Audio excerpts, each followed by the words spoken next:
Michael wants to talk about, let's see, how to talk to theists about how faith isn't useful.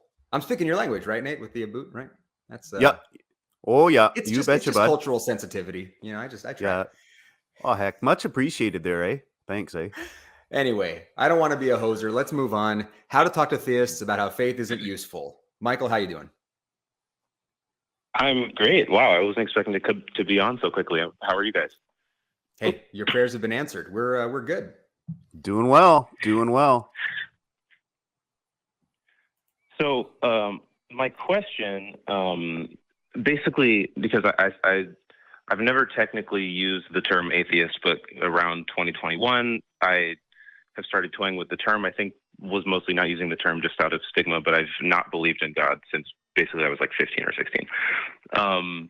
But the question now is, as I have theist friends that I'm talking to, I've realized that faith there's not really much use for faith. One can make an argument that maybe in like very, very trying situations, having faith might help you get through it, whatever. But the reason I'm calling is when I'm trying to convince them of this, oftentimes they come back with, well, you take lots of things on faith. And I'm like, well, I have evidence-based opinions, but take for example, the earth being round, which I like fully believe. I believe that experiments have been done and can be done to prove that, but I myself have never done such experiments. So like in a way, like, and a religious friend of mine pointed this out to me, in a way I do take that on faith, but like, it's not faith because like the possibility to do the experiment is there. I just like haven't really felt the need to do it because it's common knowledge at this point. So like, what would you say to something like that? Nate, you want to dive in first? Yeah, absolutely. I think getting the terminology down is important when it comes to things like faith, belief, or knowledge, right? Like you know that the world is round. You have a justified, true belief that the world is round, and we can demonstrate that, right? Like Eratosthenes did it with a hole in the ground and a stick, back thousands of years ago. So it is a justified, true belief, right? You can't get there with faith, right? You can't get to faith being a useful way to demonstrate something. I'm kind of reminded of Anthony Magnabosco's street epistemology videos where he approaches theists and gets them basically to think about how believing something on faith is not a good way to get to truth, right? Because folks who believe different religions and believe in different gods use the same faith to arrive at their conclusions, but they can't all be right. So, faith is not good for that. So I would recommend definitely checking out those videos if you're looking to have those conversations more effectively. Yeah, I recommend Anthony's stuff 10 times out of 10 for sure. There's an interesting thing that I'm hung up on, which is so faith is definitely useful. And in fact, oftentimes when I'm talking to believers and they're talking about the reasons why they believe stuff, their beliefs are pragmatic. Their beliefs are about the usefulness of those positions, those conclusions, right? So if you're framing it in terms of, but what is faith useful for? That's why I like using the question with people of, do you care about whether or not your beliefs are true as a starting point? Because if we can agree on that we value coming to true conclusions, then we can compare faith with something like skepticism. Okay. We can talk about skepticism as proportioning your beliefs to the evidence versus faith, which is the reason people give for believing something when they don't have evidence. Okay. So if we're talking about something like believing the world is round, okay, you're proportioning your belief to the evidence. You are not using faith. You're still a skeptic. Even if you haven't run the experiments yourself, okay, you can still defer to experts and the people who have run the experiments and still be a skeptical guy. And if you want to run the experiments, you can. Okay. The contrast to that would be, with faith, you'd be hanging your hat on nothing. If there was no evidence, if there if there weren't experts out there running the data and doing things to establish, you know, what shape the Earth is, and you were just like, well, there's a book that says it. It was revealed by God that the Earth is round, which it wasn't, by the way. Right. Then you'd be on equal footing with the religious. So yeah, you can still hold your head up high as a skeptic, even if you haven't, you know, Elon Musk your ass up into space and taken a look for yourself. Right. Yeah. Well, because I guess something that and thank you for that. That makes total sense. I think something that I've been wondering about, because I grew up, like, I would say maybe like casually Christian. Like, we went to church like once to twice a month. But my family is like fairly religious, and I'm about to turn 30. And so like, I have been non-religious since I was maybe 15, 16. But I haven't really started questioning the sort of like, for lack of a better word, like merits of the Christian faith until recently, until I like stumbled upon like some of Matt's videos and some of your videos. And so it's sort of making me ask a bunch of questions that I never really asked before, even though I haven't believed for a long time. And like this idea of faith, it's interesting that you say that it is useful, like in that it has a function for people that like have a place for it in their life. And so I'm trying to basically take stock of like a lot of my beliefs and see like what makes sense, what doesn't make sense. And I just realized recently, I'm like, wow, I like genuinely don't know, like capital N, know that the Earth is round. Like I totally believe it, and I'm by zero means a flat earther at all. But let me just butt in for a second, because knowledge, you don't have to have certainty to have knowledge. Right? So Nate was using JTB, justified true belief, which you'll find is a common, you know, definition of knowledge that's out there.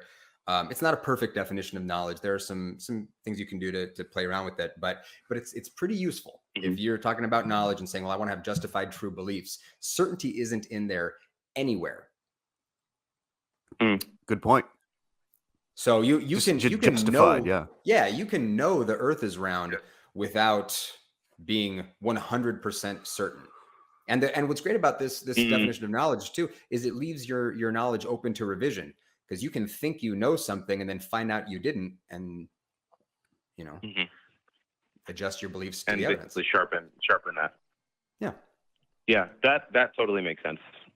Is it sort of like tied to the whole like brain in a vat thing? Like I can't know that we're not that, but like just going off of functionally what is in front of my eyes, I have to work with the evidence that I can see, feel, taste, touch, smell, etc. Yeah, I would argue that you can know, because, okay, so we're going to have to throw another definition on the table, which is the definition of truth. So you'll hear a lot of folks on this channel talking about truth being that which corresponds with reality, right? Or what is consistent with reality. Okay, so here in reality, you've got tons of evidence that you're not a brain in a vat. Here in reality. Could reality be an illusion? Could it all be the Matrix and you're, you know, a brain in a vat? I guess. Do you have any reason to think that's the case? Probably not. So yeah, you can say that, you know, you're not a brain in a vat. You can't say you're certain.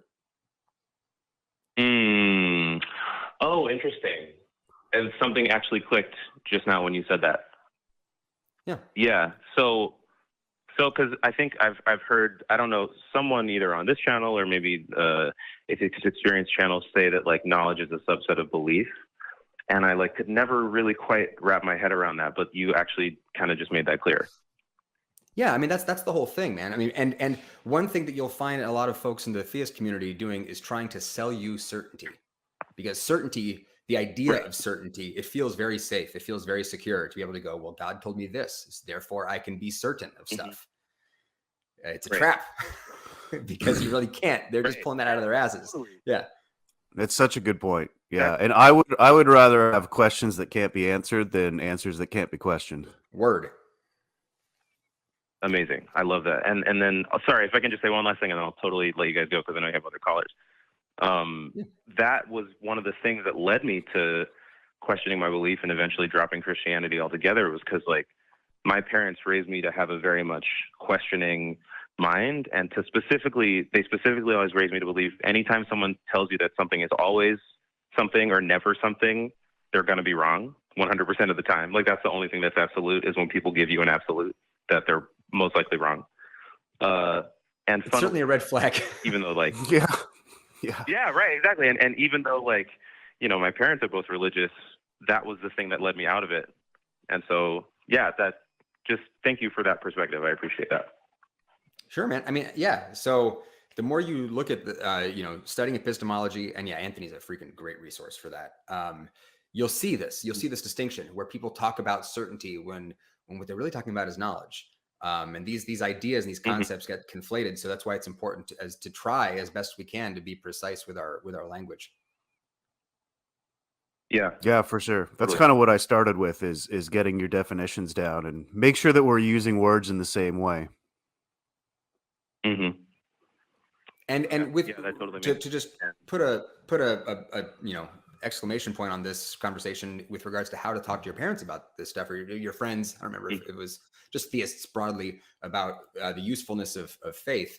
By all means, concede that faith is useful for compelling behavior. But if what we care about is finding truth, point out to them that there is nothing you can't believe purely based on faith. People use faith to arrive at all kinds of mutually exclusive conclusions. You know, the people who use faith to arrive at the conclusion that Christianity isn't true because Islam is true are on exactly the same footing as those who are in the exact opposite position, and they can't both be right.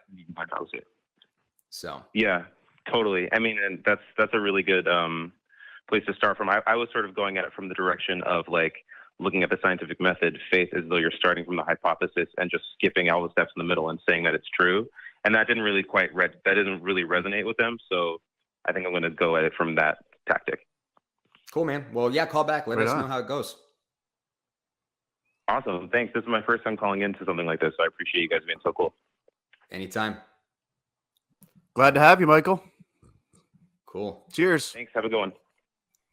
Yeah, you too. Conversations to have, and you're absolutely right, Nate. Starting with definitions is it's freaking critical.